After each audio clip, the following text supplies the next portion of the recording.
व्यक्ति की जो वस्तुएं हैं उसको भी अलग रखना है, जो रोगी यूज कर रहा है। उसके बाद है पोलियो, ये भी किस्मों से फैलता है, ये हवा और जल से, याद रखना, पोलियो हवा और जल से भी फैलता है। तो उचित समय पर टीकाकरण जरूर दिलवाए, जिन्हों से जो है 5 साल तक के बच्चों का जो टीकाकरण होता है वो जरूर दिलवाए। उसके बाद है फिर तुम्हारा हाइजा या टाइफाइड, हाइजा और टाइफाइड। हाइजा में बुखार होता है, बहुत पतला पैखाना हो जाता है, बुखार के साथ पतला पैखाना रोगी जो है तुरंत मरणासन हो जाते हैं। और टाइफाइड इसमें भी बुखार, सर्दी, खांसी होता है। तो ये जीवाणु से फैलने वाला है। ये किससे फैलने वाला है? जीवाणु से। जल और दूषित भोजन खाने से होता है।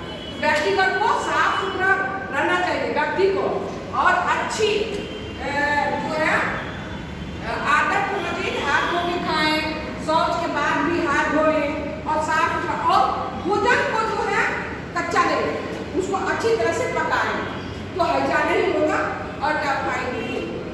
ठीक। उसके बाद हेपेटाइटिस, ये वायरस से फैलने वाला रोग है। वायरस मीन्स विषाणु, जीवाणु से नहीं बल्कि विषाणु से, और जल के माध्यम से ही होता है, दूषित जल पीने से। उबला हुआ पेयजल पिए और टीकाकरण जरूर करवाएं। उसके बाद है मलेरिया। क्या है? मलेरिया। मलेरिया बुखार होता है, मच्छर के काटने से होता है, प्रोटोजोआ, ये मच्छर के काटने से होता है। तो इसका जो सूक्ष्म जीव है ये प्रोटोजोआ है। तो मच्छरदानी का उपयोग करें, मच्छरदानी मच्छर से बचने के बहुत सारे ऐसे छिड़काव वगैरह है, उसको करवाते रहे, ठीक ना। तो इस तरह से अभी नहीं बता रहे, इस तरह से हम बच सकते हैं। लेकिन जानती हो कुछ सूक्ष्म जीव ऐसे होते हैं जो कि हमारे लिए बहुत फायदेमंद होते हैं, जैसे कि तुम्हारा लैक्टोबैसिलस जो है, ये दही को जमाने का काम करता है। दही हमारे पेट के लिए बहुत अच्छा होता है ना। उसके बाद तुम्हारा ये चीनी को अल्कोहल में परिवर्तन करता है किण्वन। किण्वन ये सूक्ष्म जीव है, ये क्या है? सूक्ष्म जीव। उसके बाद पावरोटी या इडली, पावरोटी फूलता है ना, और इडली, इसके भी फूलने का कारण ईस्ट है। क्या है? ईस्ट। बोलो ईस्ट है। और बहुत सारे सूक्ष्म जीव है जिसको सूक्ष्मदर्शी की सहायता से ही देखेंगे, जिसको हम लोग अंग्रेजी में माइक्रोस्कोप कहते हैं। सूक्ष्मदर्शी को क्या कहते हैं? माइक्रोस्कोप कहते हैं। किताब में है, उसका फिगर बना लीजिएगा, हम बना भी देंगे और आप लोग बनाने की भी कोशिश करिएगा। उससे देखिएगा तो सूक्ष्म जीव एकदम स्पष्ट दिखाई देगा। दूर की चीजें देखने के लिए हम लोग दूरबीन का इस्तेमाल करते हैं ना, करते हैं कि नहीं? उसी तरह से छोटे जीव को देखने के लिए माइक्रोस्कोप की आवश्यकता होती है, जिसको सूक्ष्मदर्शी है। अच्छा, मलेरिया परजीवी जो है मादा एनोफ्लिस, मच्छर के काटने से होता है। अभी देखो मच्छर का समय चल रहा है, डेंगू का बुखार आ रहा है, एडिस नामक मच्छर के काटने से डेंगू होता है। जो दिन में ही काट लेता है वो मच्छर, दिन में ही मच्छर काट लेता है और वो डेंगू हो जाता है, प्लेटलेट्स एकदम डाउन हो जाता है, आदमी मरणासन हो जाता है। इसीलिए साफ पानी में वो मच्छर पनपता है डेंगू वाला, तो उसको जहाँ भी साफ पानी जमा है उसको फेंक दीजिए। उसको क्या करना है? फेंक देना, सूखा रखना और हर जगह साफ सुथरा रखना। इससे हम डेंगू से बचेंगे, मलेरिया से भी बचेंगे। सफाई बहुत बड़ी चीज है, इसीलिए सफाई करना जरूरी है। मादा एनोफ्लिस मच्छर परजीवी का वाहक होता है, याद रखना। ईस्ट क्या है? एक शैवाल है। ईस्ट क्या है? शैवाल। अच्छा बताइए तो चेचक के टीके की खोज किसने की? पढ़ी थी ना, उसे बताए एडवर्ड जेनर। Edward Jenner. तो टाइफाइड विषाणु होता है, ऐसा बता दिया। तो अच्छा बताइए सूक्ष्मदर्शी किसे कहते हैं? बोलिए तो। सूक्ष्मदर्शी अभी बताए थे।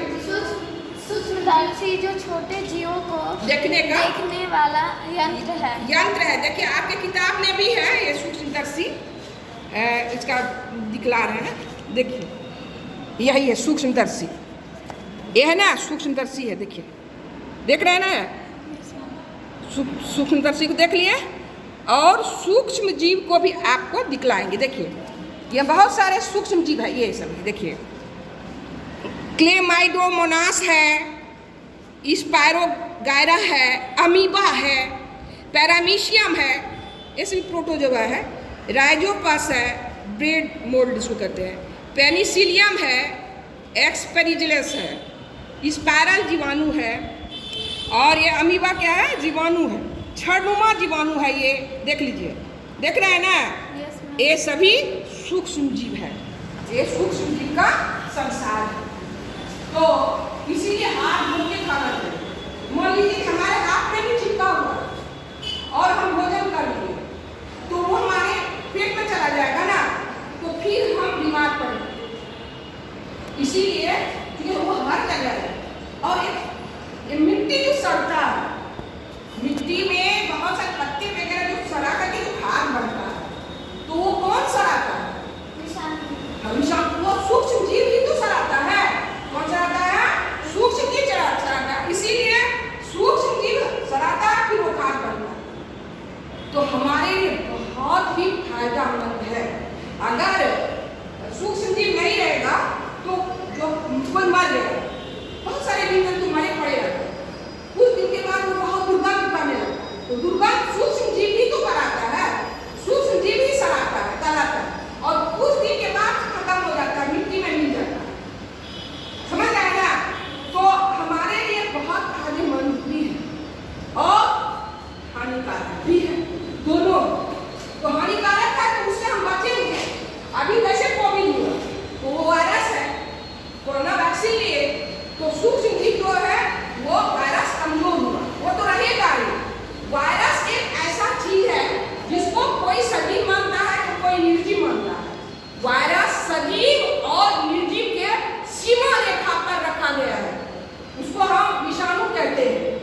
वो परजीवी होता है, किसी के शरीर में प्रवेश करेगा तो वो पनपने लगेगा, नहीं तो लगेगा कि वो मरा हुआ।